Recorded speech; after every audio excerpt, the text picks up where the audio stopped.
அனைவருக்கும் வணக்கம். என் பெயர் டி. வசீகரன். நான் 7ஆம் வகுப்பு படிக்கிறேன். இன்று நவம்பர் 14. அனைவருக்கும் குழந்தைகள் தின வாழ்த்துக்களை தெரிவித்துக் கொள்கிறேன். குழந்தைகளின் எதிர்காலமே நாட்டின் எதிர்காலம் என்ற அடிப்படையில் குழந்தைகள் தினம் கொண்டாடப்படுகிறது. இந்தியாவில் நவம்பர் 14ஆம் தேதி ஒவ்வொரு வருடமும் குழந்தைகள் தினம் கொண்டாடப்படுகிறது. ஜவஹர்லால் நேரு அவர்களின் பிறந்த நாளை சிறப்பிக்கும் விதமாக அமைந்துள்ளது.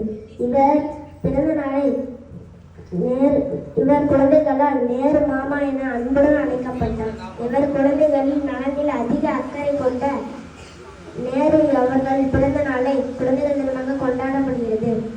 இவர் குழந்தைகளை நாட்டின் சமூகத்தின் அடித்தளமாகவும் கருதியதோடு இவர் குழந்தைகளின் உரிமைகள் நலன்கள் போன்றவற்றை கொண்டு பல நடவடிக்கைகளை மேற்கொண்டார். இன்றைய குழந்தைகளே நாளைய எதிர்கால தூண்கள் என்பதை நாம் அறிய வேண்டும். அவர்களை பாதுகாக்க வேண்டியது நம் அனைவரின் கடமையாகும். இதுவரை என் உண்மையை அமைதியாக கேட்ட அனைவருக்கும் என்